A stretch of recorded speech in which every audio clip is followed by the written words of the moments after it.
The stadium was full. 80,000 people. The noise was the kind that rattles your chest from the inside, the kind that makes your ears ring for hours after you leave. Barcelona was attacking, the clock was ticking, and the ball was somewhere near the top of the penalty box. Everything was in motion, everything was exactly as it should be. And then it stopped. Not the clock, not the referee's whistle. Ronaldinho stopped, right there in the middle of the pitch during an active play.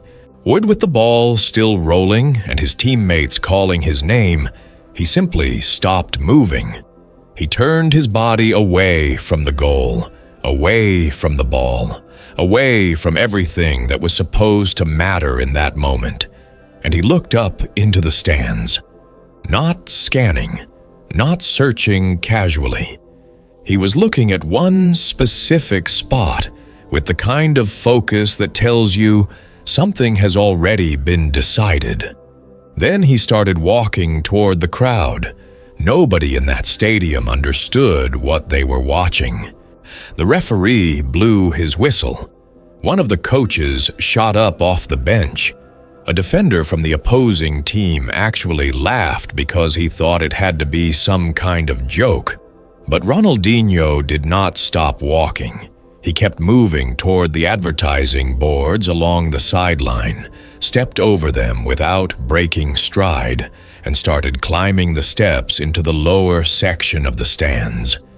80,000 people fell completely silent. Not gradually, not in waves.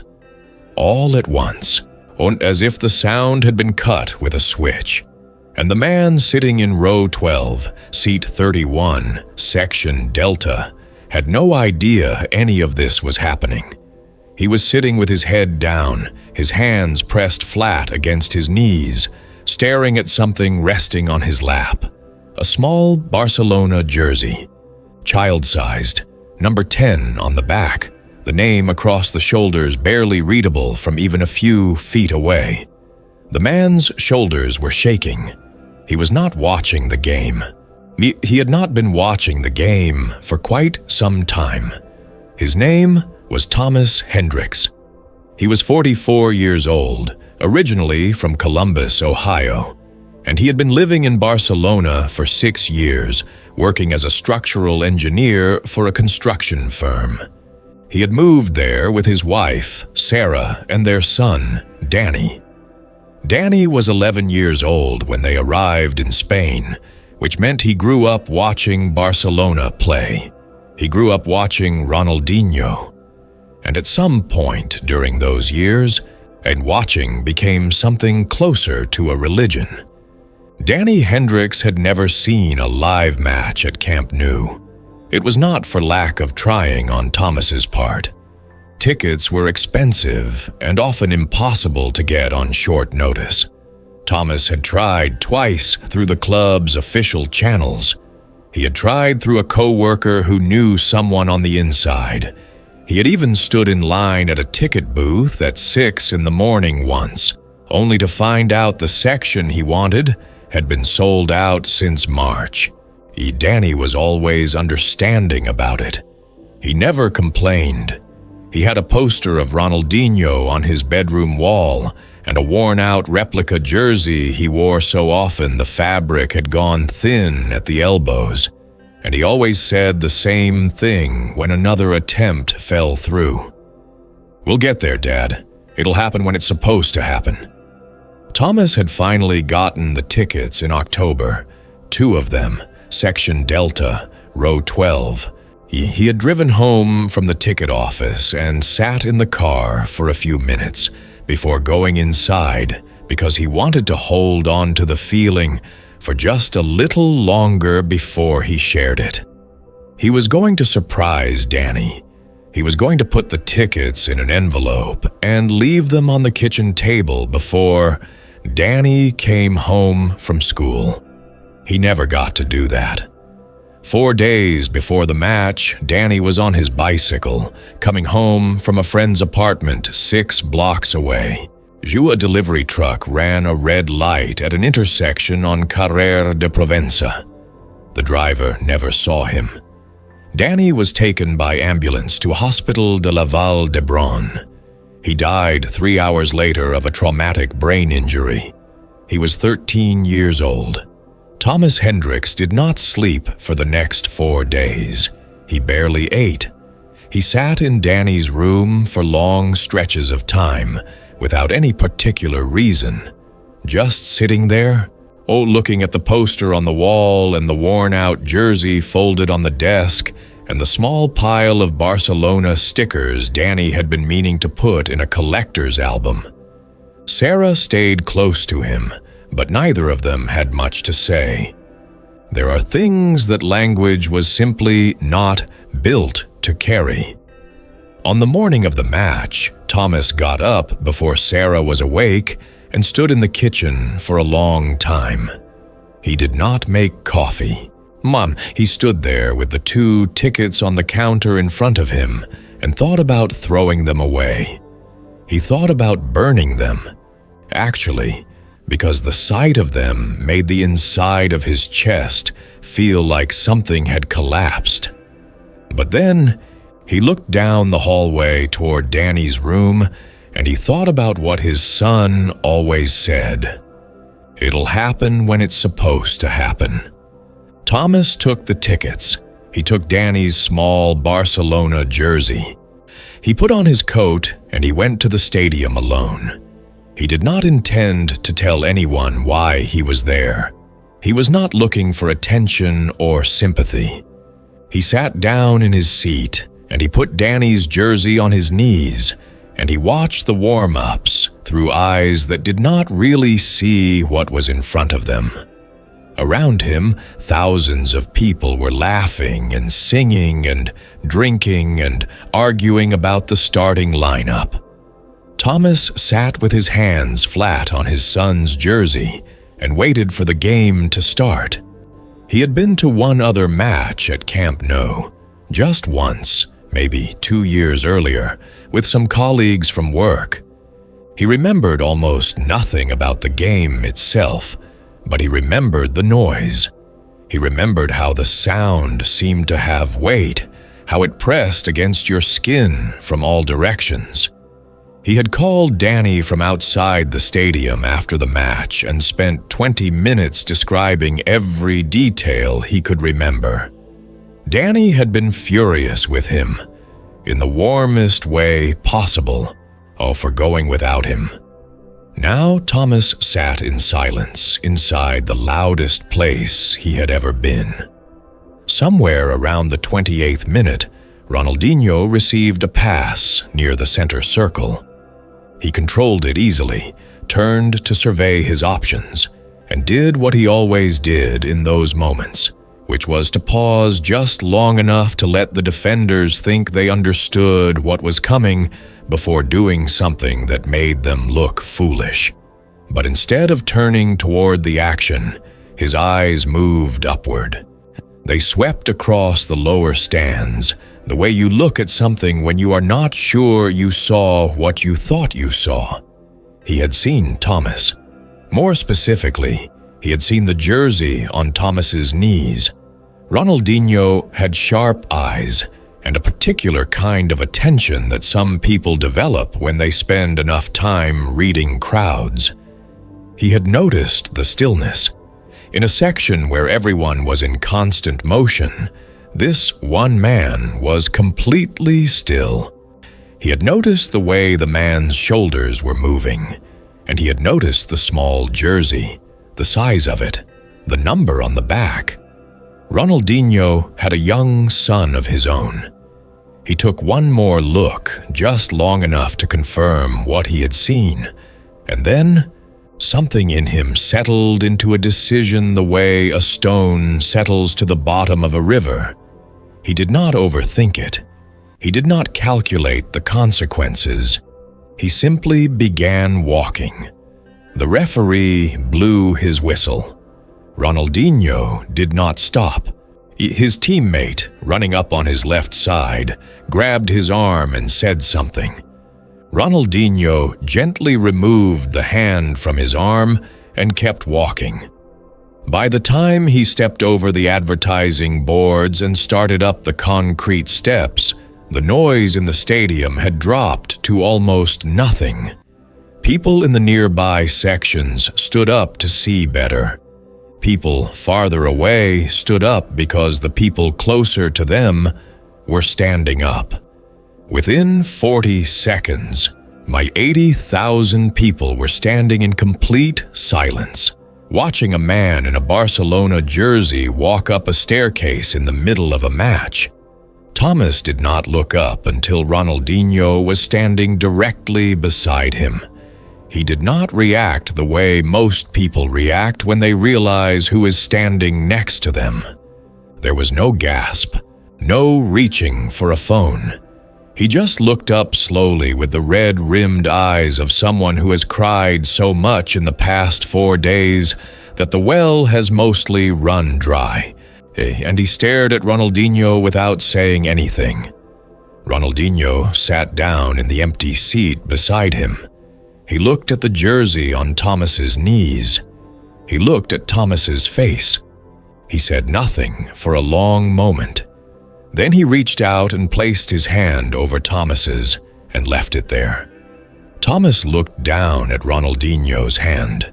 Then he looked back up and his face broke open, the way faces break when something unexpected and gentle finds them in the middle of their worst time. He did not sob loudly. He just shook. His body shook the way a building shakes in a strong wind, everything moving at once in small, uncontrolled tremors. Ronaldinho kept his hand where it was. Nobody in the stadium could hear what was said between them. The cameras picked up the image, but not the sound. From the field, Ronaldinho's teammates watched in silence. From the opposing bench, the players had stopped their movement entirely. The referee, a man who had been blowing his whistle furiously 30 seconds earlier, stood at the edge of the pitch with his arms at his sides and did not make a sound. What Thomas said to Ronaldinho in those minutes, he shared publicly only once, in a short interview that appeared in a local Barcelona newspaper several weeks later. He said that he told Ronaldinho about Danny, about the tickets he had bought, about the jersey, about the bicycle and the intersection, and the truck that ran the light. He said that Ronaldinho listened to all of it without moving, without looking away, and that when Thomas finished speaking, Ronaldinho was quiet for a moment and then said, in the careful English he had been working on since arriving in Spain, that Danny was in the stadium right now, that the noise and the light and the grass and all of it belonged to him now, and that he had probably been waiting for this day longer than either of them knew. Thomas said it was the only thing anyone had said to him in 4 days that made him feel like he could breathe. Ronaldinho stood up. He reached down and picked up Danny's small Barcelona jersey from Thomas's knees. He looked at it for a moment, and then, carefully, he put it on over his own jersey. It barely fit over his shoulders. The fabric stretched tight and the hem sat high on his stomach. He looked, honestly, a little bit absurd. But he pulled it down as far as it would go, and he smoothed the front of it with both hands, and he turned to face Thomas one last time. He put his fist against his chest over the number 10 that was barely visible underneath Danny's number 10. Then he walked back down the steps toward the pitch. The applause started before he reached the advertising boards. It started with the sections closest to him, the people who had seen everything, who had been close enough to see Thomas's face and Ronaldinho's hand and the small stretched jersey. Then it moved outward like a wave, section by section, until every person in that stadium was on their feet and the sound was enormous and full and warm in a way that stadium sounds are not usually warm. This was not the noise of a crowd celebrating a goal. This was something else entirely. It was the sound of 80,000 people all feeling the same thing at the same time, which almost never happens, and which, when it does happen, is something a person remembers for the rest of their life. Ronaldinho walked back onto the field, still wearing Danny's jersey stretched over his own. The referee jogged up to him and said something. Ronaldinho looked at him steadily. The referee looked back at him for a moment, then turned away and lifted his whistle. The match resumed. Barcelona scored twice in the second half. After the second goal, Ronaldinho did not celebrate by running toward the corner flag or toward his teammates. He turned and faced the section where Thomas was sitting and pointed once with 2 fingers toward the sky. Thomas was still sitting in row 12, seat 31. He was watching the field. His hands were folded in his lap. The jersey was gone from his knees, but he was not looking at his hands. He was watching the field with an expression that was not quite happiness and not quite sadness, and was somehow both of those things wound together into something there is no clean word for. He stayed until the final whistle. After the match, Thomas told the newspaper a club official approached him and asked if he would be willing to wait for a few minutes. He waited in his seat while the stadium emptied around him.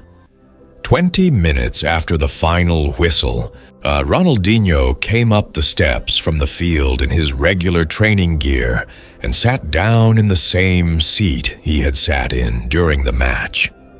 They talked for about half an hour. Thomas could not remember exactly everything that was said. He remembered that Ronaldinho asked him what Danny's favorite goal was. He remembered laughing at some point, which surprised him because he had not expected to laugh. He remembered that when Ronaldinho finally stood up to leave, he handed Thomas a folded piece of paper with his phone number on it and told him to call if he ever needed to talk. Thomas said he never called. Not because he did not want to, but because having the number felt like enough. It felt like a door that was open, and sometimes an open door is the thing you need most, even if you never walk through it. Danny's jersey came back to Thomas at the end of that evening. Ronaldinho had carried it off the field after the match and signed the back of it in silver marker. Beneath his signature, he had written 7 words. "You were here. You will always be here." The jersey is framed now, hanging on the wall of Thomas Hendrix's apartment in Barcelona. Beside it is the photograph of Danny that Thomas had been carrying in his jacket pocket that night, without knowing why. Beside the photograph is one of the 2 tickets Thomas bought for the match. He kept both of them. He has never been able to throw away the second one. He told the newspaper that he still goes to matches sometimes. Not as often as before, but sometimes. He said that when he walks into the stadium and hears the noise begin to build, he no longer feels the way he felt before. He feels something larger than himself. He said he thinks about what Ronaldinho told him about the noise and the light and the grass all belonging to Danny now. And he said he believes it. He said he believes it every single time. Ronaldinho never spoke publicly about what happened that night, not once in any interview. When journalists asked him about it, he smiled in the way he always smiled, the wide, unhurried smile that never seemed to have anything to prove, and he changed the subject, as though what had happened between him and Thomas Hendrix in row 12 was something that belonged to them, and to them alone. And the most respectful thing he could do was keep it that way. Some moments are not made to be celebrated. They are made to be held. 80,000 people fell silent that night for a man they did not know, for a child they had never heard of, for a grief that had nothing to do with the game being played in front of them. And when the noise returned, it was louder than before.